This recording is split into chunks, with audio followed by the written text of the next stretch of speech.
younger, one thing I noticed in the Philippines was how conversations always revolved around politics and religion. It was a daily topic.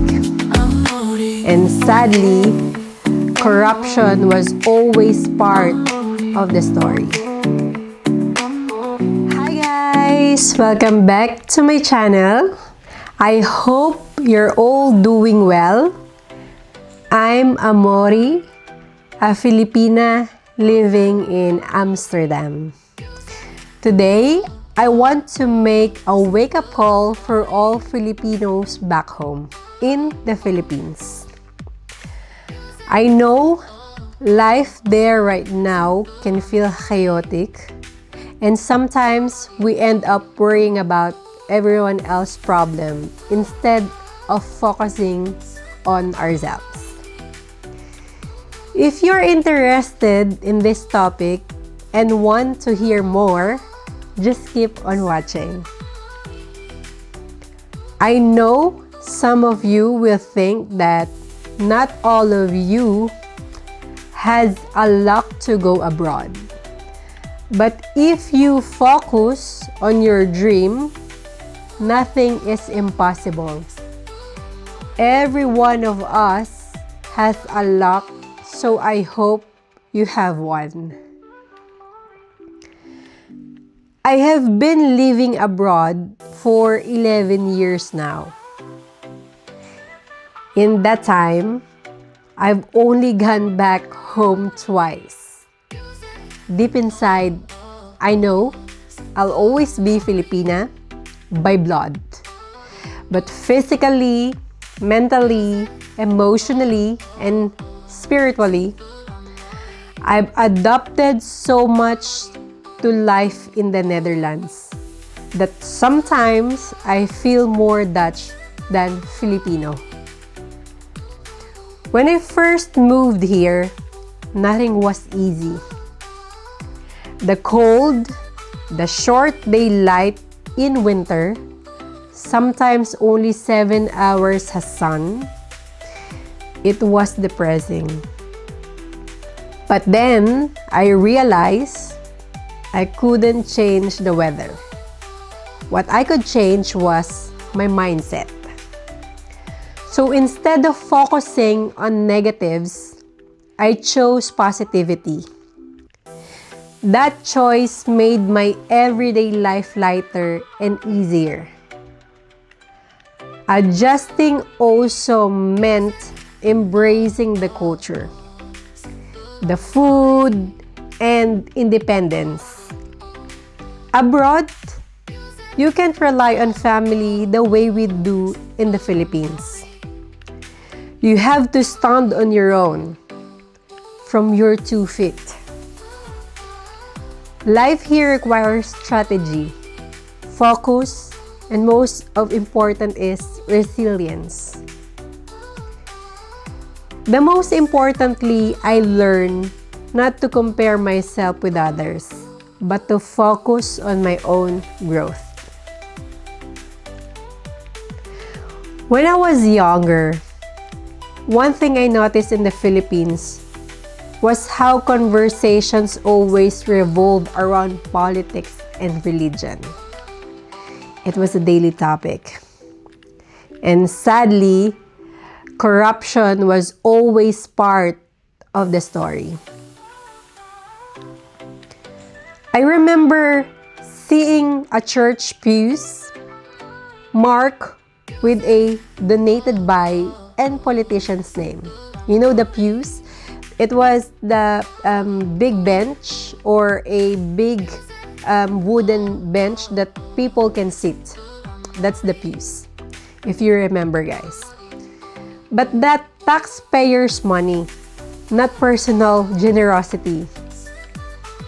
Do you agree? Politicians loved putting their names on projects funded by public money as if they were gifts. In the Philippines, politicians are treated like celebrities, and that's funny.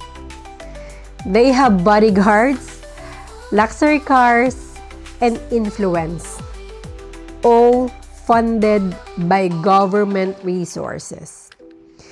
Even simple waiting sheds carry their names, like donated by politicians' name again. And I'm sure many of you, especially my fellow 80s and 90 kids, remember how obvious corruption and poor management were in your own towns. Tell me in the comments, what's one thing you saw growing up that show how badly leadership failed your or our community? I'm curious about it. Please comment down below. So here's the question. Do you still want to stay in the Philippines and deal with the same cycle? Or do you want to explore the better life abroad? Please tell me, comment down below. Of course, moving abroad isn't for everyone. It takes courage and sacrifice. But sometimes, thinking about the future of your family means exploring other options. The world is bigger than just one country. So I want you to compare, or I want to compare to you the Philippines life versus abroad. Well, let's do it the first one, like the public transportation. In the Philippines, commuting is a daily struggle. I really experienced that, guys. I promise you. Overcrowded jeepneys, endless traffic, and hours waited on road in the Philippines. But in Amsterdam, public transportation is efficient, clean, and on time. If you don't know, there's still also apps that can tell you what time is the transportation, the trams or the buses will be arrived soon, or what time they are going to be arrived. And that's convenient, isn't it? Life feels easier when the system works. I hope in the Philippines too. But when? Second is in the education. Back home, public schools are overcrowded and underfunded, while private schools are too expensive for many. Abroad, education is a right, not a privilege. Government invests in schools. Teachers are respected, and kids are taught to think critically. That difference shapes the mindset of an entire generation, like now. The third one is discipline. Well, in the Philippines, rules often exist but not followed. Abroad, even the road is empty, people still follow the traffic light. A small act of discipline creates culture, respect, and order.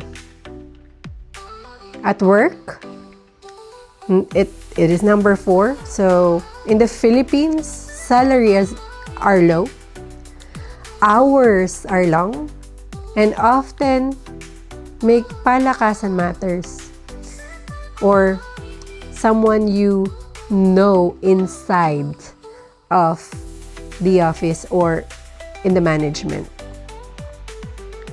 So palakasan matters more than skills. That is in the Philippines. Abroad, employees have rights, fair wages, and work-life balance.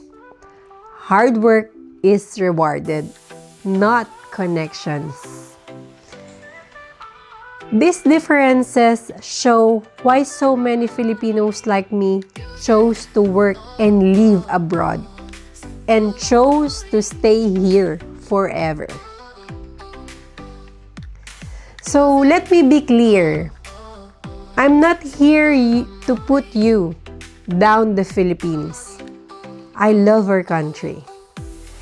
Filipinos are some of the most talented, loving, and resilient people in the world. But for real, change to happen, we need more discipline, accountability, and fairness. Not just from the government, but from ourselves too. Go to my fellow Filipinos. Whether you stay or go abroad, remember this. Focus on yourself. Build a life that's strategic, independent, and positive. Don't just wait for change. Start with your own mindset.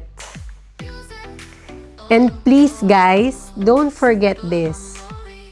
The past is your experience. The present is a gift. And future, it is something you need to work out. But this day, this is the only thing that I can share to you. So guys, thank you so much for watching. And I hope you guys watch this and like. Don't forget to like, subscribe, and click the notification bell for being updated on my vlog. So if this video spoke to you, again, please like, share, and subscribe. And don't forget to comment your own story. And I would love to hear that, and I would love to speak to you together. See you guys on my next vlog. Bye!